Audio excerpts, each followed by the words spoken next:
기도는 기도하는 사람을 변화시킨다. 유재덕.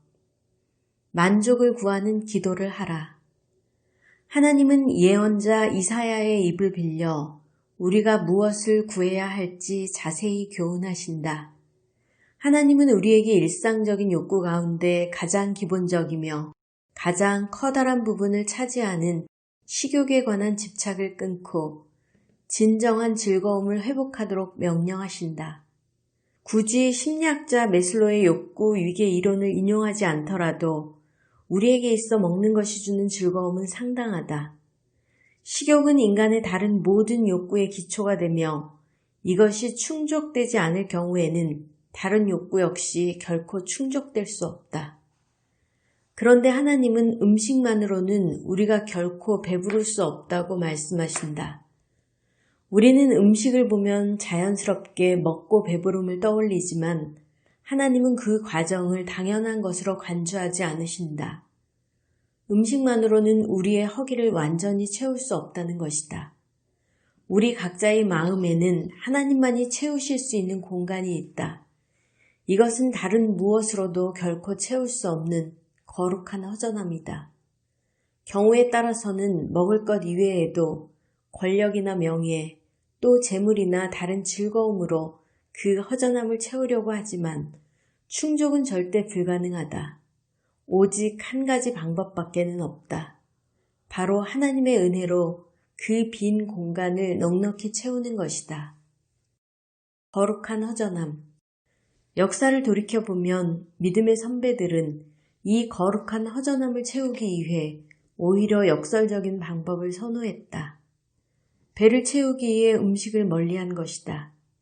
허기를 면하기 위해 오히려 일체의 음식을 끊었다.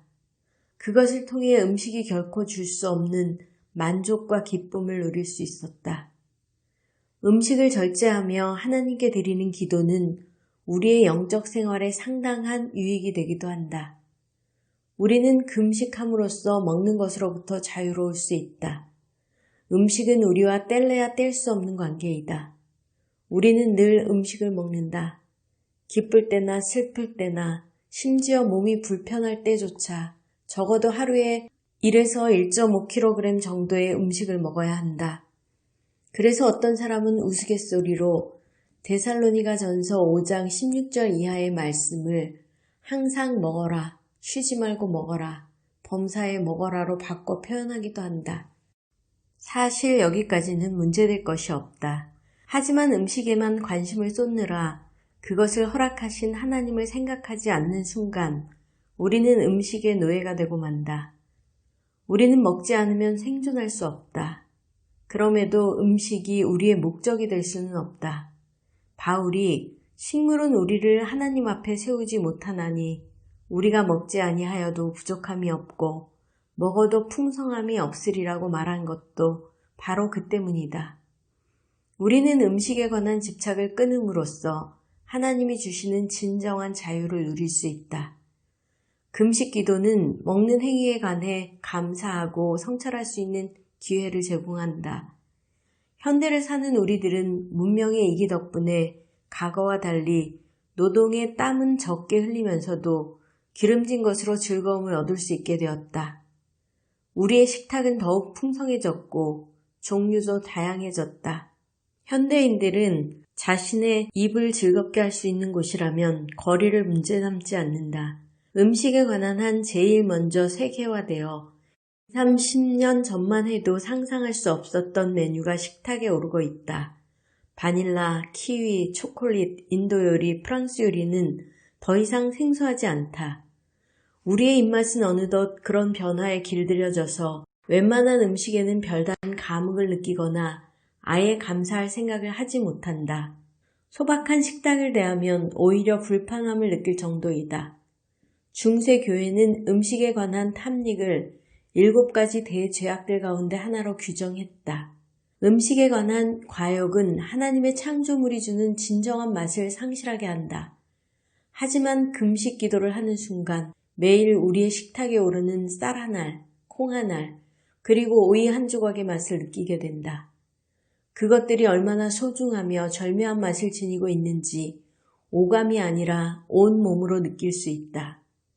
아무리 간단한 메뉴더라도 그것을 통해 얻게 되는 즐거움과 기쁨과 감사가 결코 작지 않음을 깨닫는다.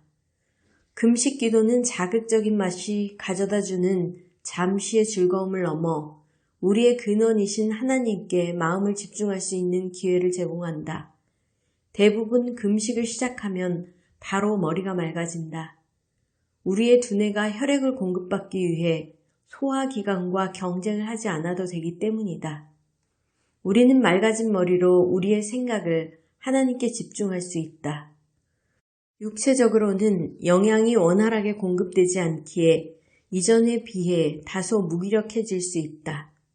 하지만 우리의 몸이 무기력해지는 만큼 정신은 더욱 맑아지게 되고 우리로 하여금 음식의 섭취를 통한 일상적인 생활에서 벗어나게 하신 하나님과 관계는 더욱 친밀해진다.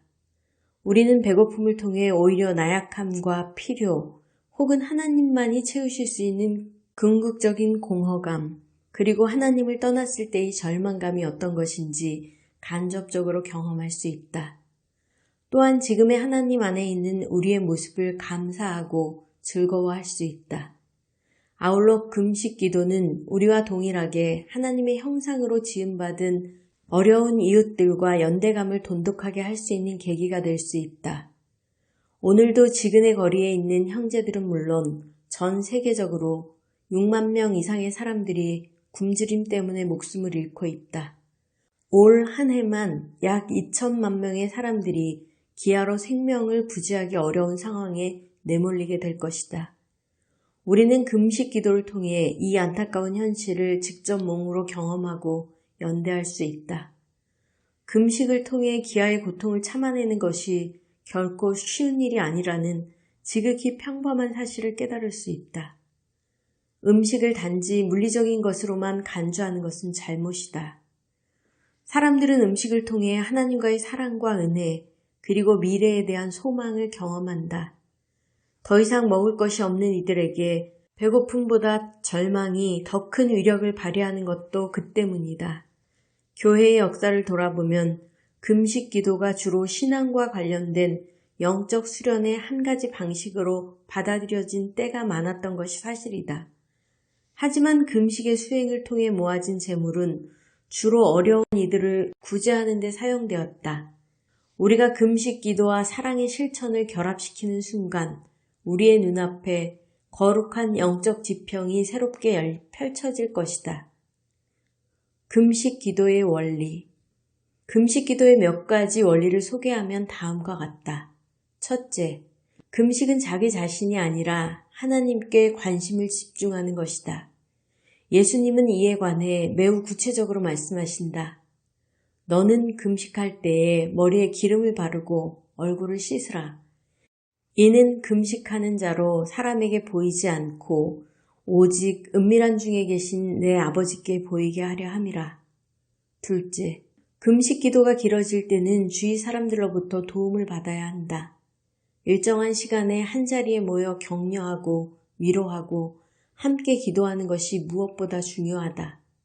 영적 진보를 위해 신체적 고통까지 감수하는 같은 공동체에 속한 한 지체를 위해 그리스도인들이 따스한 관심을 보이며 더불어 기도하는 순간 금식 기도는 영적 친교의 식탁으로 바뀌게 될 것이다. 셋째, 금식 기도의 형태가 다양함을 인정하는 지혜가 필요하다. 음식을 전혀 입에 대지 않고 물만 마실 수도 있지만 다니엘처럼 과일이나 채소 혹은 곡물만 먹고 고기나 지방, 설탕 등을 전혀 먹지 않는 금식 기도 역시 가능하다. 그것은 초대교회 당시부터 줄곧 수행되어 온 금식 기도의 한 유형이었다. 중요한 사실은 우리가 배부르게 하지 못할 것을 위해 수고하던 일을 단념하고 하나님께 귀를 기울이면서 진정한 영적 즐거움을 추구할 수 있느냐 하는 것이다. 토마스 아 캠피스는 이렇게 기도한다. 헐벗은 당신의 종을 영의 양식으로 기운을 얻게 하소서. 나와 함께 하셔서 나의 어두운 영혼을 비추소서. 세상의 것들과 단절하게 하시고 나의 마음을 들어 하나님의 것을 향하게 하소서. 이 세상에서 방황하도록 쫓아내지 마소서. 당신만이 나의 음식이고 음료이며 나의 사랑이며 나의 기쁨이십니다.